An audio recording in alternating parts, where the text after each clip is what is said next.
पाकिस्तान के खिलाफ भारत सख्त हो चुका है। अब देखकर लगता है कि वो शांति से नहीं बैठने वाला। पाकिस्तान की नापाक हरकत के बाद अब भारत जवाब देने के लिए तैयार है।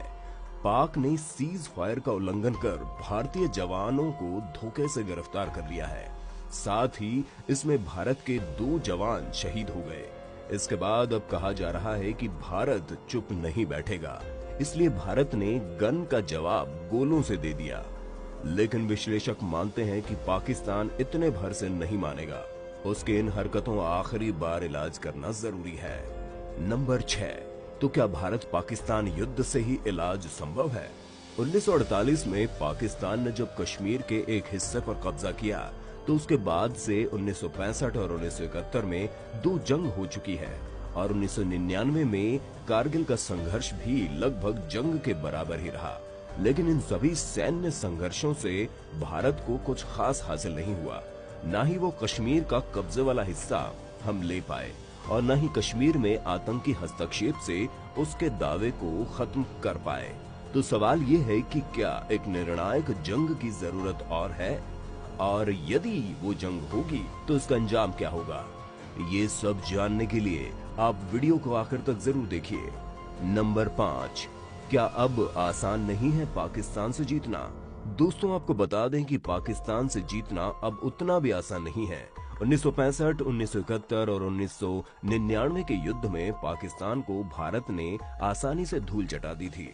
लेकिन पिछले 17-18 सालों में भारत और पाकिस्तान की सैन्य शक्ति में काफी बदलाव आए हैं, जिन्हें समझना जरूरी है। ड्रैगन ऑन वॉर किताब के मुताबिक भारत पाक को युद्ध में पहले जितनी आसानी से हरा नहीं सकता, क्योंकि उसके साथ चीन हर परिस्थिति में खड़ा है। साथ ही अब पाकिस्तान के पास परमाणु हथियार भी है, जो भारत के लिए सबसे बड़ा खतरा है। नंबर 4, भारत के पास मिलिट्री फोर्स, जबकि पाकिस्तान के पास आतंकी पावर। कहा जाता है कि इमरान खान के शासन के बावजूद भी पाकिस्तान भारत को युद्ध में हरा नहीं सकता। सैनिकों की भर्ती, युद्ध सामग्री और बाकी सामान जुटाकर भारत में एक बड़ी मिलिट्री फोर्स तैयार की है। लेकिन किसी युद्ध को जीतने के लिए इतना ही काफी नहीं है। युद्ध जीतने के लिए जरूरी है मौजूदा सैन्य शक्ति का सही तरीके से उपयोग, जो भारत बखूबी जानता है। 1965, 1971 और 1999 के युद्ध में पाकिस्तान को भारत ने आसानी से धूल चटा दी थी।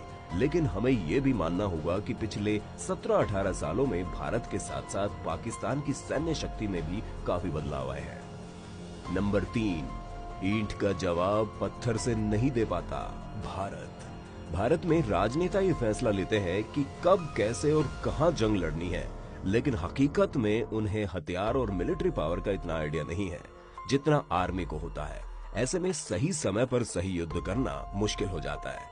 भारत में सेना से सरकार पूरी तरह से अलग रहती है। शांति काल में तो सरकार और सेना के बीच ज्यादा बात ही नहीं होती, जबकि पाकिस्तान में रक्षा से जुड़े सभी अहम फैसले लेने का रोल सैनिकों के पास होता है। कई बार तो वे फैसला लेकर उसे अंजाम तक पहुंचाने के बाद सरकार को सूचित करते हैं। कारगिल का युद्ध तो कहा जाता है कि पाकिस्तान सेना ने प्रधानमंत्री नवाज शरीफ के नॉलेज में आए बिना ही शुरू कर दिया था। इस वजह से पाकिस्तान को इस युद्ध में शुरुआती कामयाबी भी मिली। नंबर 2, नो फर्स्ट यूज की पॉलिसी। दुनिया भर में परमाणु हथियारों को लेकर नो फर्स्ट यूज की पॉलिसी प्रचलित है। इसका मतलब होता है कि ये देश परमाणु हथियारों का प्रयोग केवल तभी करेंगे जब कोई विरोधी उन पर परमाणु हथियारों से हमला कर देगा। भारत शांतिप्रिय देश, इसलिए सबसे पहले इस नो फर्स्ट यूज की पॉलिसी को 1998 में भारत ने अपनाया था। इसका मतलब भारत अपनी ओर से पहला परमाणु हमला नहीं करेगा, जबकि पाकिस्तान कभी भी परमाणु हमला कर सकता है। इसलिए भारत युद्ध नहीं चाहता। नंबर 1, मोदी की विदेश नीति। दोस्तों, पूरी दुनिया में भारत अपनी शांति और संयम को लेकर जाना जाता है, जिसका प्रचार पीएम मोदी हर देश में जाकर करते हैं। इसलिए दुनिया के बड़े देश भारत से बातचीत के जरिए इस समस्या को हल निकालना चाहते हैं, और इसका भारत पर दबाव भी यही वजह है कि भारत पाकिस्तान से युद्ध नहीं चाहता। तो दोस्तों, आज की इस वीडियो में बस इतना ही। हम तो यही चाहते हैं कि भारत पाकिस्तान में कभी युद्ध ना हो और हमारे सैनिकों पर कोई मुसीबत ना आए। आप इसके बारे में क्या सोचते हैं, हमें कमेंट्स में बताइए जरा। उम्मीद है आपको वीडियो पसंद आया होगा। अगर पसंद आया हो ना, तो वीडियो को लाइक करना, चैनल को सब्सक्राइब करना बिल्कुल ना भूलें। धन्यवाद।